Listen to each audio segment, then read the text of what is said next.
Houston, we have a problem. Find Professor London.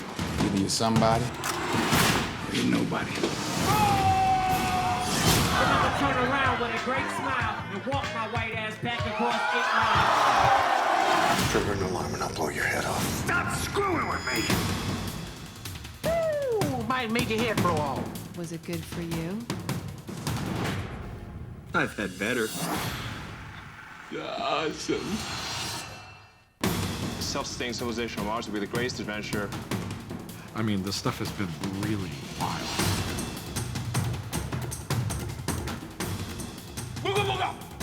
If you decide to accept that, you're gonna seriously fly, son.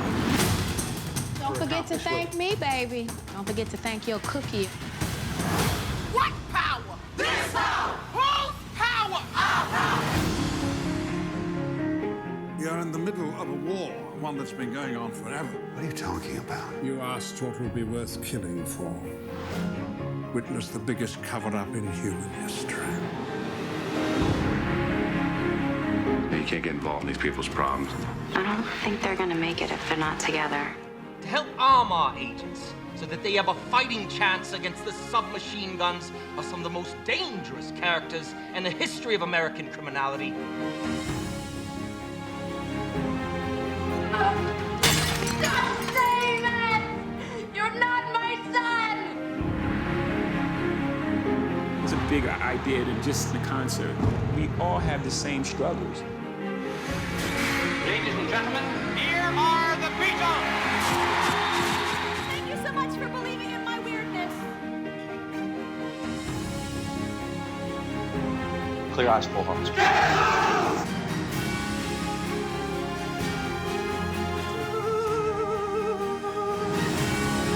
How big is the universe? Infinite. How do you know for sure? I don't, I just believe.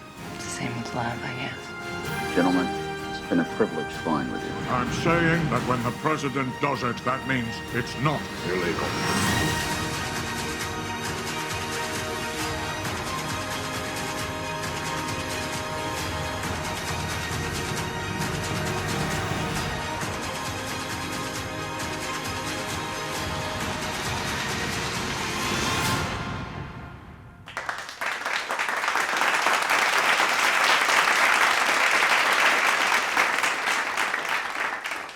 Quite a reel.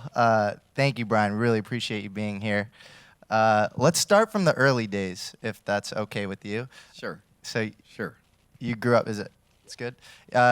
You grew up just on the other side of the hill in the valley, and it all kind of started the way you put it with your grandmother, this little Jewish woman named Sonia, who believed in you despite you not doing well in school and you kind of struggling as a kid. Can you talk about what she meant to you?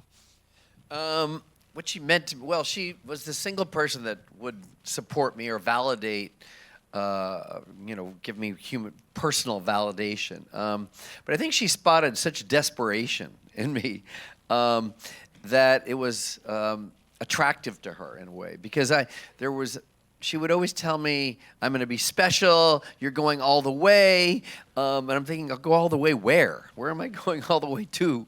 But because she would look at these report cards, and there were always like all D's and F's. And so there was really no evidence to support what she was saying, but it was very important to have one person that consistently believed in me and then isolated this one trait that she thought I could do and was doing, even though it wasn't as refined as it is now, but which was to use the power of curiosity to learn interactively with people. And then, of course, I've taken it to some other level where have curiosity conversations every 2 weeks. I have for at least 30 years, actually for 30 years, every 2 weeks, faithfully. And in these curiosity conversations, it's just, you know, it's science, medicine, politics, religion, technology. I've met a lot of people in your business, some of the progenitors of things that are very important, some of the founders of companies, particularly yours, in fact. And so it's been really edifying, and I've found ways through these curiosity conversations to learn different perspectives, and that's something you just don't do with AI.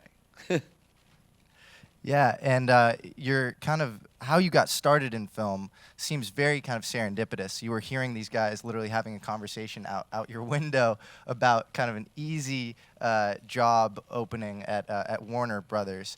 When you were a kid, you weren't dead set on film. Did you want to do something else? Well, I assigned myself to do something else, but I don't know if I wanted to. I was going to law school. I went to USC, and then I was going to go to USC Law School, which I had accepted to.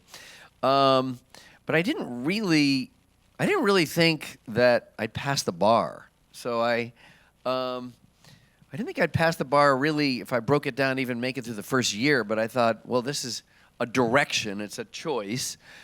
So I'll take this choice. But it was like within the first week of the summer, I overheard in my apartment complex, actually very close to here on Ocean Avenue. What was it? Ocean Avenue. It was right across the street from this little elementary school. But Ocean Avenue and like 5th or something. And I overheard these two guys going, "Oh my God, this was the easiest job. It was so cushy." And I thought, cushy, like really grabbed me. I never heard the word cushy. The guy said, "Yeah, I had a company card. I really had 40 hours a week I'd get paid, but there really wasn't much to do." And then I'm listening in even closer, and I like pull the drapes closed in my little apartment and open the window further so I could make sure that I really was listening. You could hear what they were saying. They said, "Oh yeah, it was at Warner Brothers from someone named Peter Connect." Peter Connect was, I didn't know, he was the head of Warner Brothers legal department. So the conversation ends, and I just immediately dial, I get 411, I get the number of Warner Brothers Pictures, ask for Peter Connect, and I said, "I understand that you could be, you might need a law clerk this summer, and can I please come in and interview for the job?" Of course he did, because I just heard it. And so now all of a sudden I'm meeting with Peter Connect at 3 o'clock and getting the job to work at Warner Brothers like at 3:15. So now I had a job, and it happened to be, it was in alignment with the path of going to law school. And really with the job, it was kind of a bullshit job. Those guys were right. It was kind of a bullshit job where you just sat in a little teeny office about like this big, like this, and it was with no windows, a little desk, and you'd wait to either file papers or deliver papers to somebody for Warner Brothers. So a couple weeks go in, I do have a company car, all that stuff, all those things were true, and about how cushy it was. And I have to deliver papers to, ironically, Warren Beatty. Warren Beatty was huge. This is a while ago. He was a gigantic movie star, like as big a movie star as you could get. But he's also a star, and he was a writer, and he was a director, and I think he'd already done Shampoo, if I'm not wrong. And I didn't even have to deliver these papers. He lives at the Beverly Wilshire Hotel. So I go to the Beverly Wilshire Hotel, and I'm waiting at the desk, and one of his assistants comes down and says, hand me the papers, kid. And so I just think to say, well, I can't hand you the papers. I have to hand them directly to Mr. Beatty. And the guy goes, like a version of like, "You're full of shit." But he says, "Just hand me the papers." I said, "These papers are invalid unless I hand them directly to Mr. Beatty." And I said it with enough conviction and repeatedly that they said, okay. And so then I'm intercepted by another assistant, like the higher level assistant. I say the same thing and persuade him. He said, "Okay, just hand him the papers and then you leave." I go up there, and the minute I hand him the papers, I generate a connection, and I turned that little moment into an hour conversation with Warren Beatty, which was really, really informational. It was amazing. And I I just got a lot of I got a lot out of it, and also I got confidence from doing it, from having him say yes. How did you have that kind of healthy sense of entitlement or chutzpah to you're a 23-year-old legal clerk to be in the presence of Warren Beatty and have his ear for an hour? Well, how did I get that? Well, I got it from my grandmother. Helped that a lot. Chutzpah. I think I've always been into disrupting my comfort zone, and I do it professionally now, and it's really an additive. I know that you guys had Simon Sinek. He did a Google talk for you guys. He has two of the top 5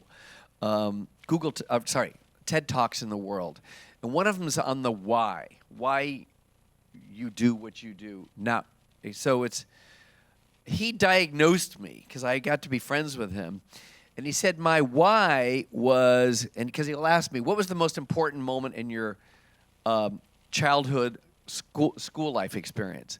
And I explain it. Then he connects all these dots.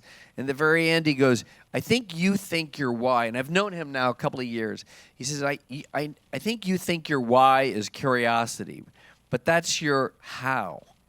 Your why is you hate bullies, which I just learned like 2 weeks ago. I mean, which really came together for me, because I really do hate bullies. And so I think that was part of it. Like, I think I was just always, whether it's a bully or just a man in general, I wouldn't say I'm defiant against it. I'm cool with it. I'm cool with going up against I'm very happy being the underdog. In fact, I'm not happy being, beyond that, actually. And that's why I've produced, I think, 100 movies and 7 or 8 really important television shows, and they're all startups. And I think I like startups. I like having an idea, building it out of zero, and then case building it to the point that it has value.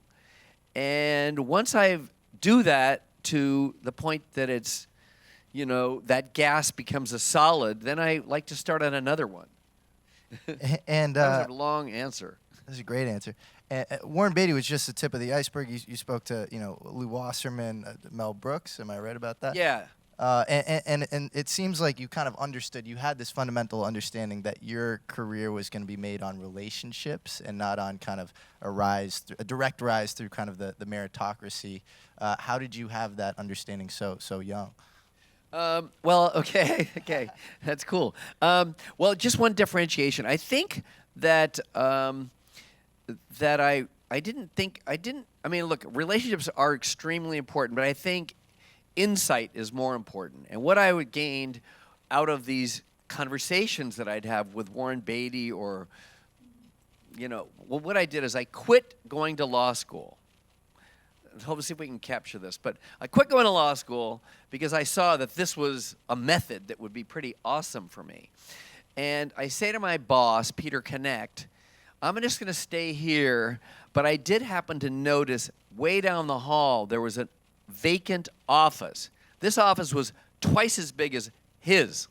But he didn't care because he'd started with Jack Warner and, like a zillion years ago. And so he just goes, well, I'll get it for you. He gets me this giant office, the size of this room, but really, and with 2 union secretaries there. So now I have this amazing big office, and I can use this for like the BRIAN GRAZER business, even though I'm working there and still making my $5 an hour.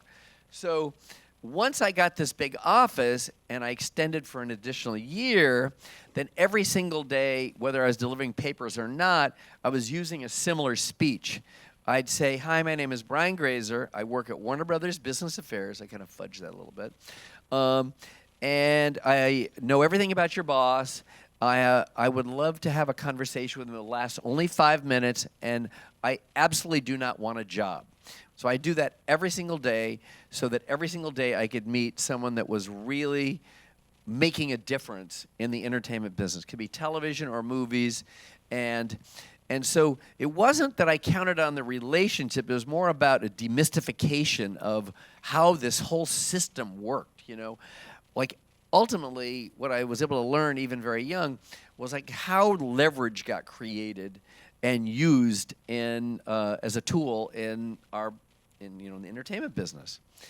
And so I kind of stayed doing that for about a year and a half, and just before I got the boot, because I kept using their Warner Brothers assets for me, I got this one big meeting with like who I really wanted to meet was Lew Wasserman. Lew Wasserman was like the dawn of the entertainment business, the modern entertainment business, the most powerful, mythic man in the entertainment business. He was really the founder of MCA Universal, and literally he was the guy that everything in the entertainment business revolved around Lew Wasserman. So I find a way to meet Lew Wasserman, and I'm all ready to sort of try to have a conversation with him.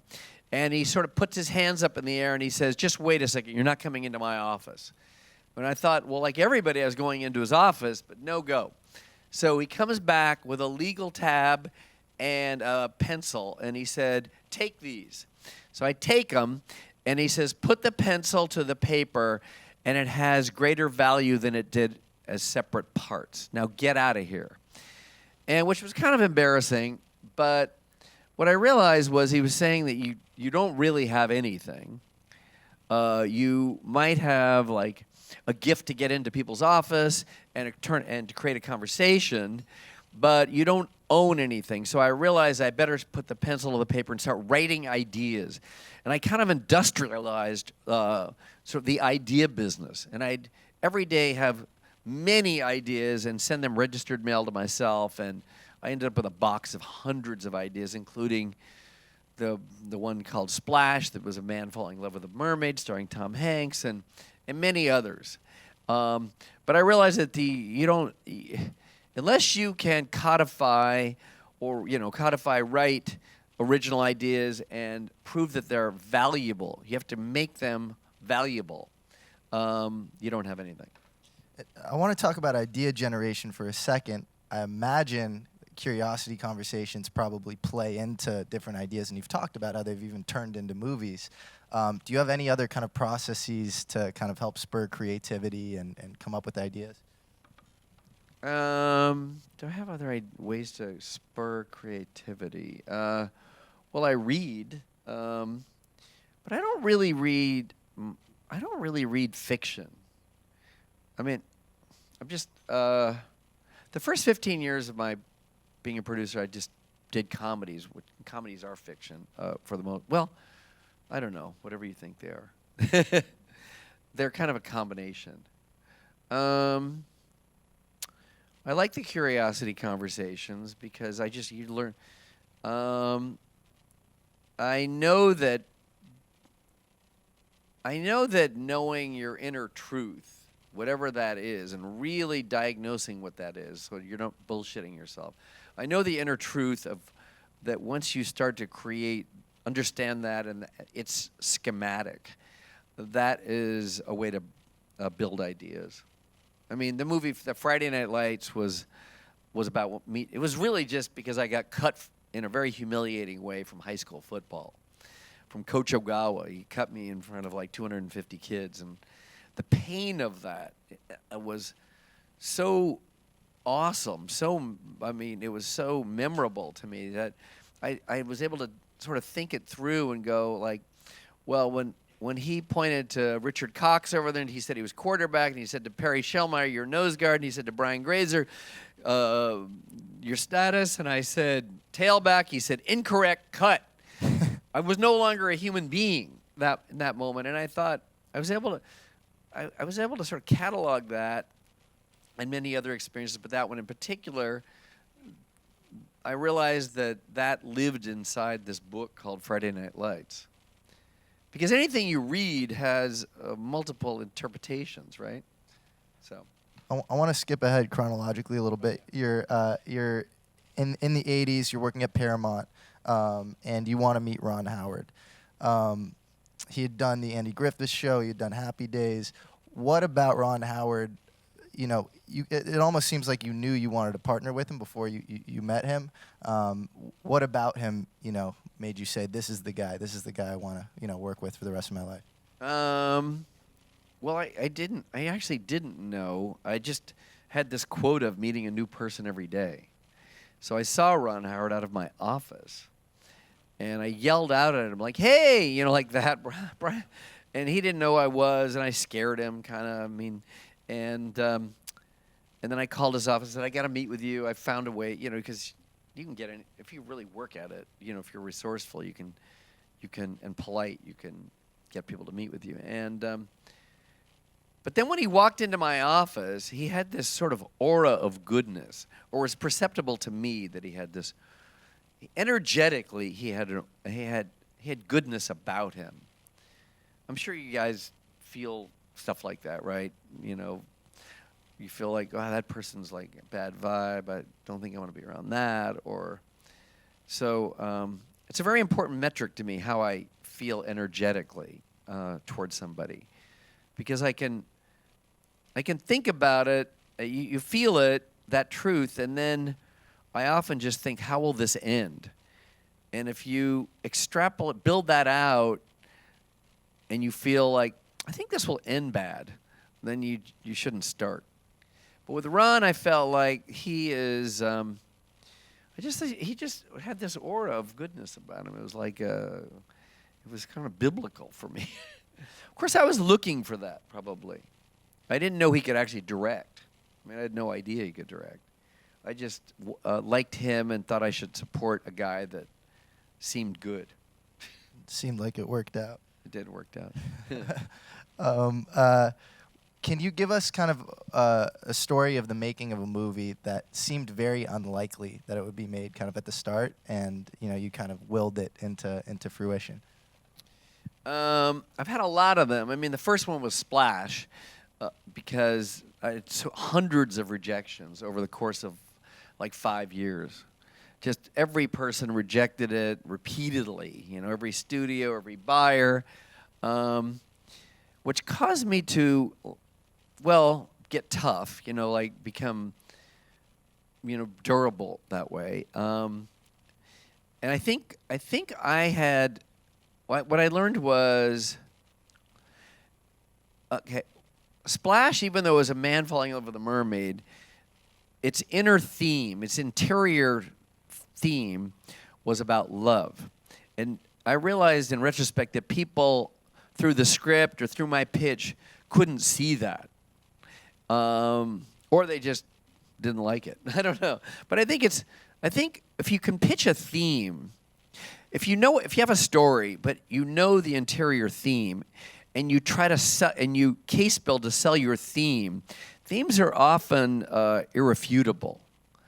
But I just didn't know that then. So I had hundreds and hundreds of rejections. I finally got it made. It was, you know, it was brutal. And then the movie that models this best for me is because I was this movie called American Gangster. I don't know if you ever saw that, with Russell Crowe and Denzel Washington. But it was many, many, many years later after Splash, and the studio decided they were going to fire the director just months before we're starting to shoot. And we already had Russell Crowe in the movie, Denzel Washington in the movie. Didn't have Russell Crowe. We had a director. We'd already spent $32 million. But they just felt like this director scares them. They've thought about it a lot, scares them. It's going to be a bigger loss if they actually make the movie. They'd rather just write down $32 million. And that's really a lot of money. Even today, it's a lot of money. But then it was crazy. That was like 12 years ago. And that's how scared they were of this guy. And anyways, I was able to immediately recontextualize it and get better actors and a much better director. So I sort of forced them, after they took the write down, to talk to me again about American Gangster, which they didn't want to do. They said, we'll take the write down, but don't ever say American or Gangster to us ever again. I love the story of how you got 8 Mile made. Can you talk about that a little bit? How you met Eminem and slowly kind of convinced him to do it? Well, yeah. Well, I was out. Okay. Very quickly. So you said, how do I get ideas? I mean, I get ideas just by, it sounds so simple, but just by trying to be as present as possible. So I happened to be in a taxi cab in New York, and there's like guys weaving around and everything, but I'm listening to this faint conversation going on in the taxi cabs, on the radio, local radio, local Manhattan radio. And ODB, Old Dirty Bastard, is being interviewed by some talk show guy, and he can't even understand him. He barely makes any sense, or it's just hard to really understand him. But I thought, what kind of a guy wants to be called Old Dirty Bastard? I mean, that was his choice to be called that. I thought, that's an interesting choice. So I think I better go meet this ODB. So this is like 25 or 23 years ago. So I go meet ODB, and he was a trip, he wouldn't let me into his studio, and everything was a cost a la carte thing. If you want to go in the studio, it's going to cost this. If you want to do that. So I just think, wow, this guy is so interesting. He's funny and also kind of scary at the same time.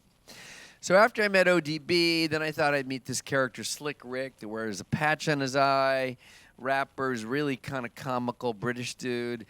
And then I go through this series of Chuck D, et cetera, and I'm thinking, wow, this is like a movement.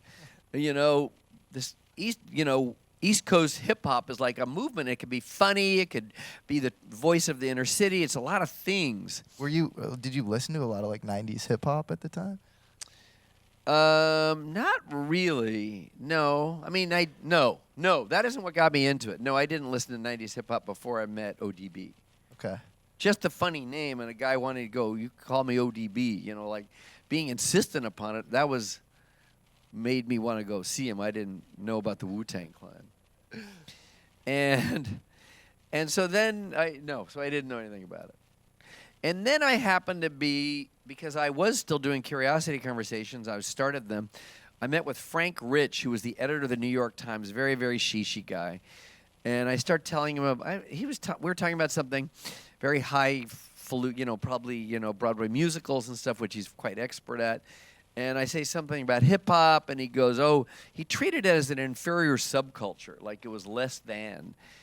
And I thought, I don't think it's less than. I think this is the culture, not a subculture, much less an inferior subculture.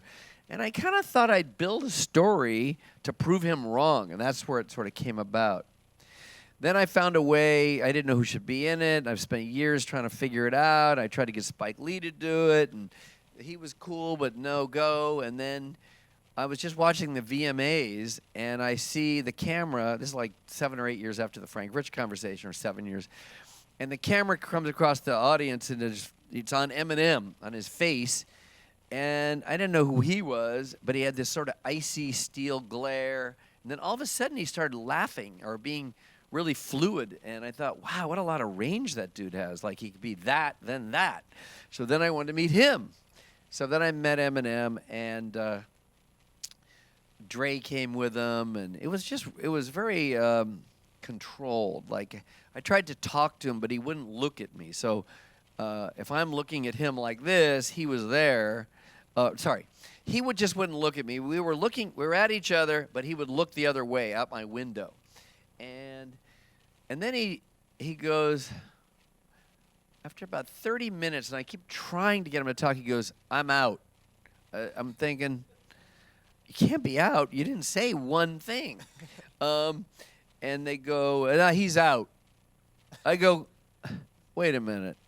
I said, come on. I mean, you could animate. You can say something, And I think I made him mad or something, and he came back kind of pissed at me, but then talked. And then he told this whole story that kind of later became it became what 8 Mile was. So that was it. That was the Eminem of it all. I love that story. And I love him. He's a really super professional. I mean, he's an amazing, gifted person. You said something really interesting earlier, which is you kind of started to understand like leverage and the laws of leverage, and you used kind of Warner Brothers like initially as a platform to meet all these interesting people. Can you kind of unpack that? Because as a producer, you probably use leverage a lot. You're almost like an entrepreneur for movies. Yeah, can you unpack just the idea of leverage and using that? Well, okay, sure. I think I can.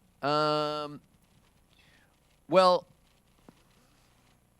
you have to have an idea. Now, the idea that you have, this is so much like a startup. The idea that you have, or one would have, doesn't have to be what you end up doing. It can just continue to change form, change form, change form, change form. The two things that are relevant. One is to know, to have the spark of an idea so you have something to say to somebody. If you have nothing to say to somebody other than like, hey, what are you doing?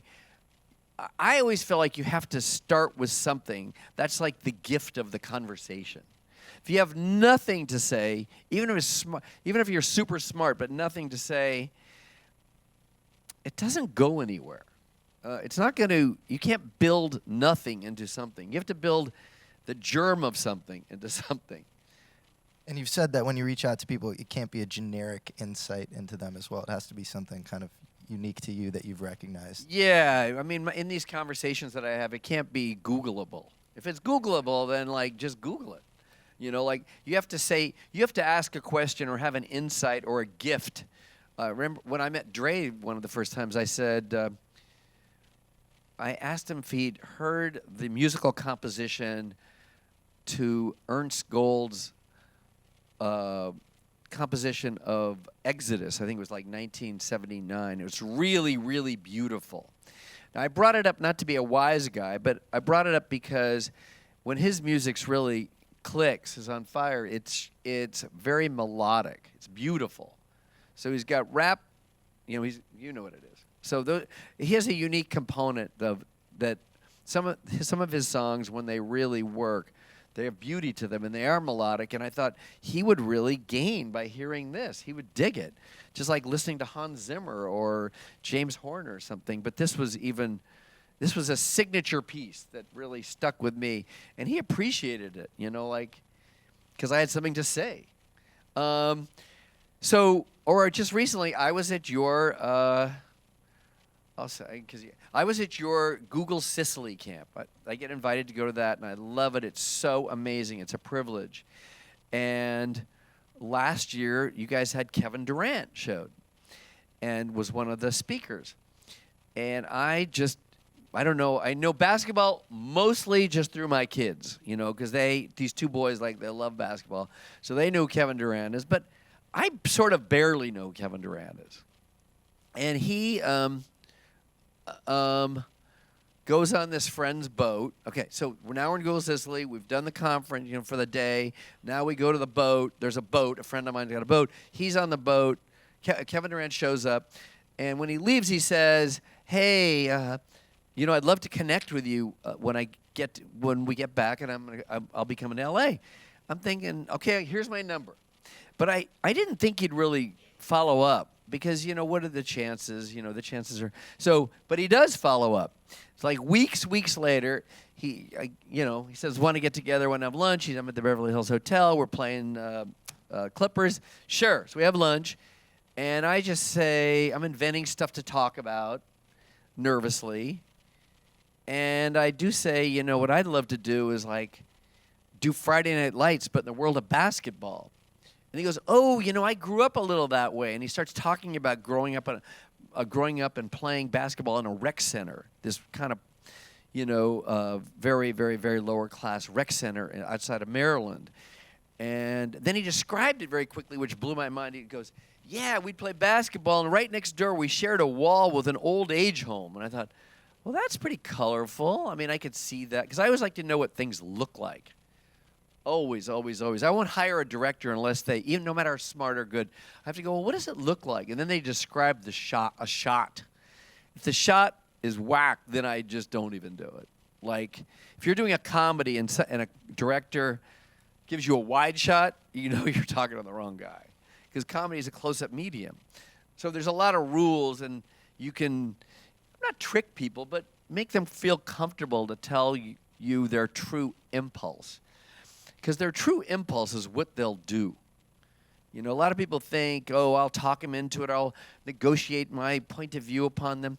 Artists, and they might be true by engineers, I don't know, but I don't know, maybe it's not, but artists do what they say in the first few minutes, not what you tell them to do. You know, so I met with Kevin, did this thing, and now we're doing a television show. We're doing like the Friday Night Lights version called Swagger, like version of basketball. It's very exciting. So that's just sort of starting from scratch, also. Do you have a recent curiosity conversation? You've been doing these for 2 weeks, every 2 weeks rather, for a long, long time. Do you have a recent one that really affected you and that you really just enjoyed? I have one I can't talk about very much. I went to Saudi Arabia to do it actually last week. That's crazy. So not a lot of people have been to Saudi. I haven't been to Saudi, and we think of Saudi as a certain thing. The beauty of these curiosity conversations, I've done at least 1,000 of them over the 30 years.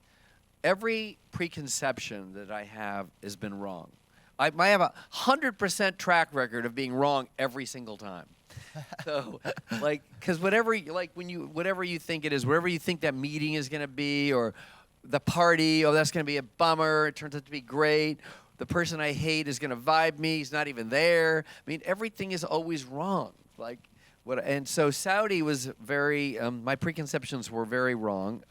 Now, some of the things in Saudi that you do know are factual. You know, as it relates to women and decapitation and things like that. But that's also on it's on a curve of changing. That was super heavy going there and doing that.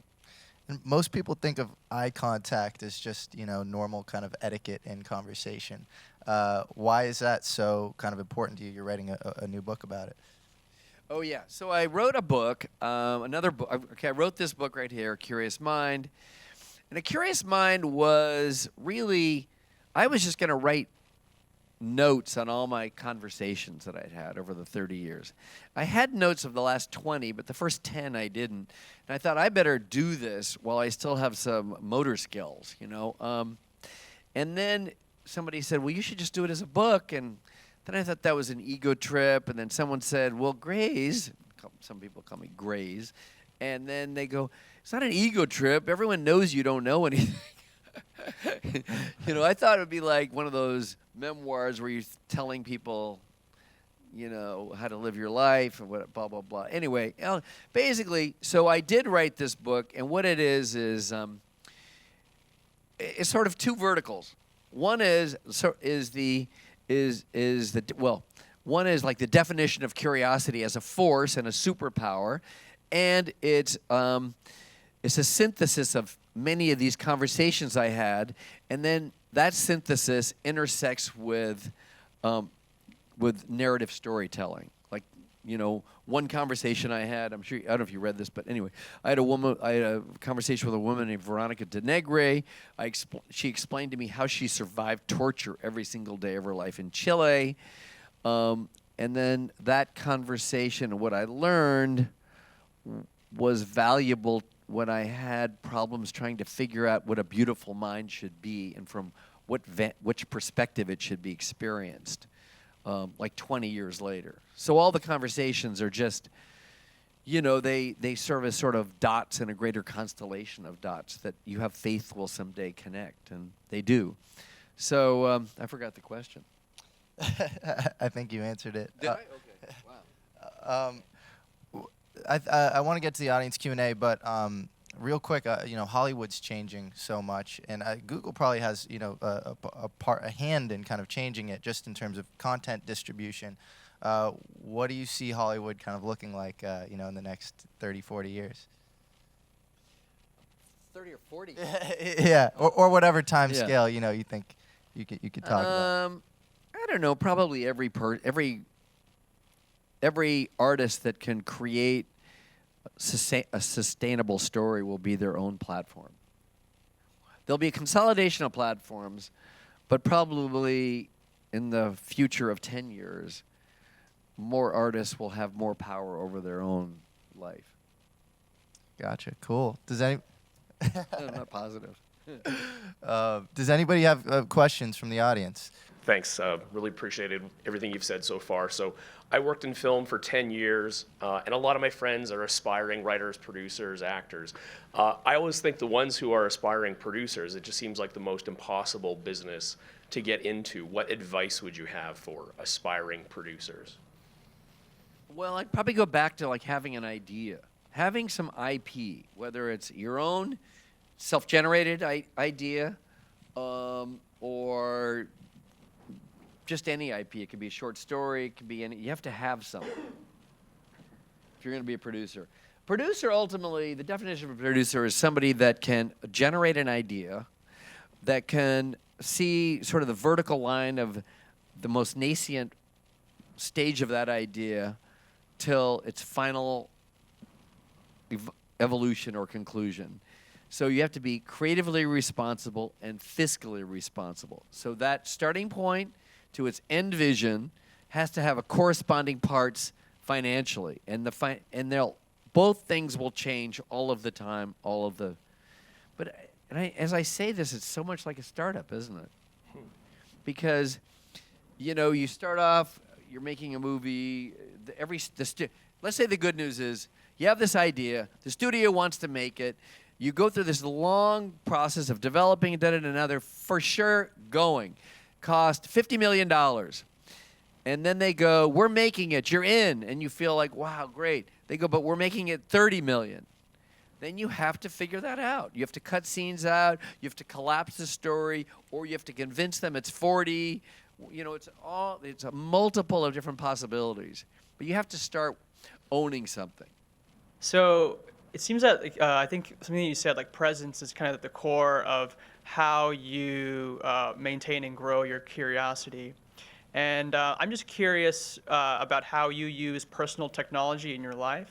And I can see that going in two ways. One is a distraction, but one is an enhancement to your curiosity, and how you kind of control your behavior when it comes to personal technology, what you use, how much time you spend in the offline world versus the online world. I'd just love to get what that presence, more context around what that means in your life. Well, I definitely use technology a lot, and I always go. Every day I'm doing some search binge because it's fun for me. But I have to start with some idea, and I always found I also paint, and I've painted for about 20 years or so. Starting is the hardest thing, touching the canvas.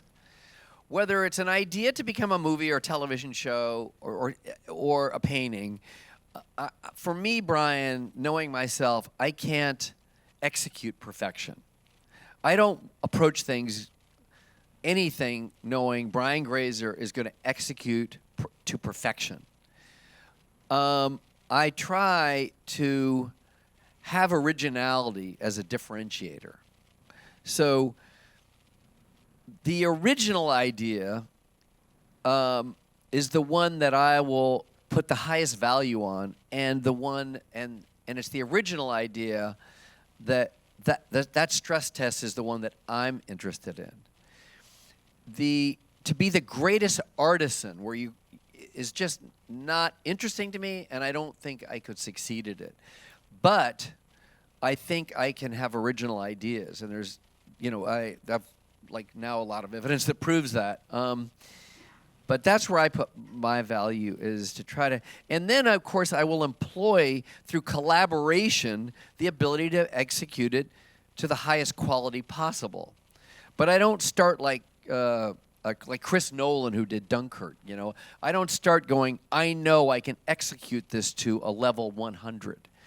I do sort of think, kind of like, if I were to compare to any artist, I'm not this person because I'm not as great as this person, but like Andy Warhol just did original shit. Like, that was it. He wasn't like Gerhard Richter, a scientist of art. So that's sort of how I look at it. So I use your Google all the time to enriching original ideas that I feel like I'm touching or creating or being part of its creation. So it's an informant. It informs all of that. Cool. Thank you. Do you have a process for these curiosity conversations, or a standard set of questions you ask, or research you do before going into them? Because it's a skill and an art to kind of extract great stories from people as well. So how do you go into these conversations? You have to get to the place, like get in flow, right? Or in the zone where you're hoping for the very best date of your lifetime. If you think about your very best date, you weren't constructing stuff as it's going. You're not thinking of what are you going to say next. You're really in a state of flow, and you're so present that everything is evolving in the most sincere and authentic way. I think just being as sincere as possible. You can be funny and you can goof up like I do all the time, but I think people feel when other people are a facsimile of authenticity. There's a lot of agents that I deal with that I just feel like they're bots. They go, hey, so what's going on? They come up with questions. They somehow learned that was a method that would create intimacy, and I just don't feel like it does. Are you smiling? Because it's true, right? When you try to methodologize it. For me, as I spoke to you earlier, but I've had some ideas, and they're written down, and they're not just ideas, but the actual scripts are done. What's the best way or a way that you would recommend to getting them produced, to getting them done? Okay, this would be horrible. What do you think? Just take a guess, even if it's the wrong guess. Sure. For me, like submitting to friends in the industry that are producers themselves or agents, managers. I submit to like contests and stuff like that. Okay, good, but I'd augment that. People don't really want to drudge through shit. So I think the best way, if that would be the mechanics for you, then you should know how to say it in a really sexy way in like under a minute. Got it. Working on the pitch. Is that what you're saying? Yeah, but work on like the sexiest, hookiest, like where that it could be 30 seconds, but it forces the person you're talking to ask questions. Got it. People love to talk, but they only like to talk if they think you're interesting. Okay.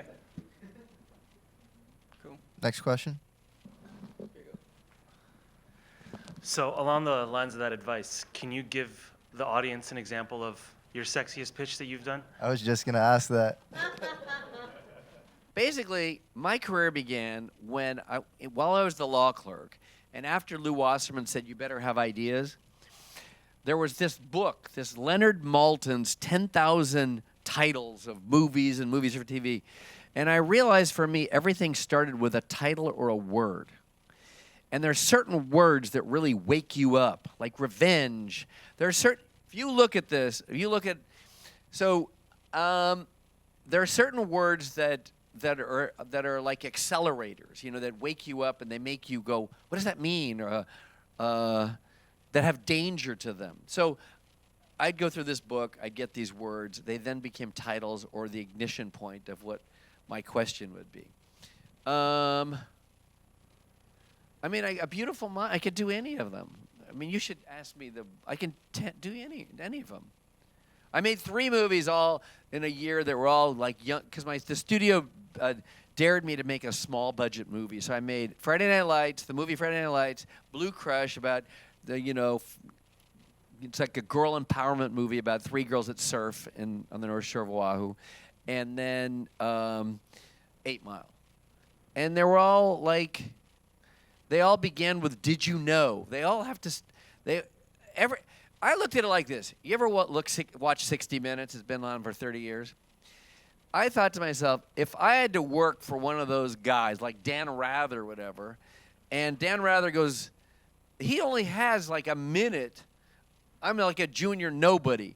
I said to everybody that works for me, including myself, like, I have to pretend like I'm working for Dan Rather, and I got like 1 minute to say, did you know that this thing is going on in Central Africa and the Congo right now? That da-da-da. Like, you have to talk like that. That would be how I do it. Okay?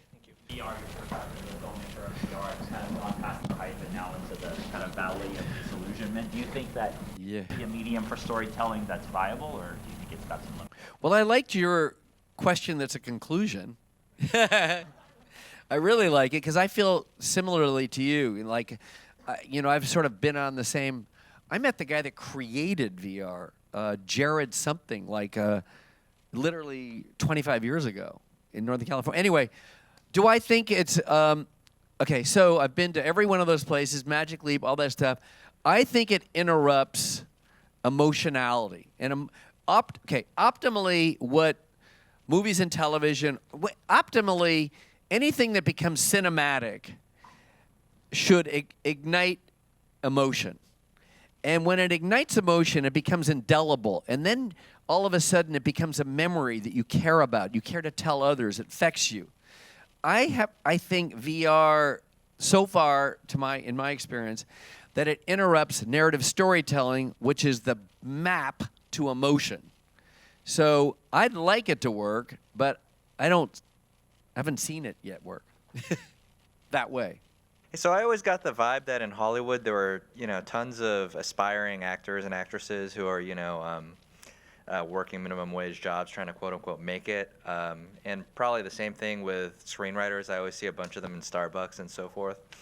Are there any roles in Hollywood that you feel like there's actually a shortage of people for? Like, if we had more of this type of person, more overall stuff would get created? Anything other than straight American, there's less of. There's too little of. And it's weird. It's a very, the movie business, which, is sort of posited, or positioned to be like really liberal. I found it's not very liberal, actually.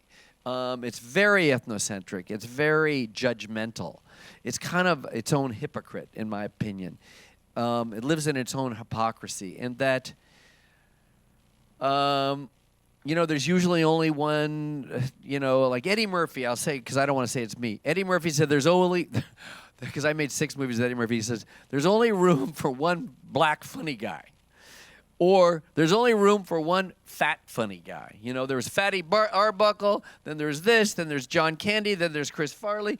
There's just, Hollywood doesn't have a lot of elasticity like that.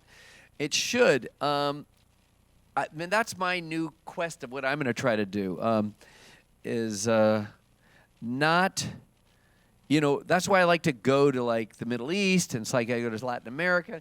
I like to be on the ground. When you're on the ground, it's not just, people are not data. You get to see and feel them, and then you don't treat them, you don't make the Great Wall with Matt Damon. You know what I mean? It's just like, they just thought, okay, these are the requirements. I'll make the Great Wall. Chinese, they'll love it. Bang, put in Matt Damon. It was just like, you can't weld things into things. Incidentally, I make a lot of mistakes in movies. I don't make that particular mistake, but as you know, my movies and television are fallible too. I have a good movie coming out, by the way, that you guys are handling. It's called The Spy That Dumped Me. I'm not trying to just promote stuff, but it's pretty hip. It's super funny, girl power movie. Stars Kate McKinnon and Mila Kunis. And I know you guys, it's cool and shot really well, like great action, but it's funny. These chicks are really funny. And you guys are working on it, so. That was a sexy pitch right there. There it goes. Oh, yeah, there you go. Thank you. Come back, right? All right, I think I'm sure you guys all have to go. Thank you for being so polite and nice and everything. Thank you so much, Brian Grazer, for coming.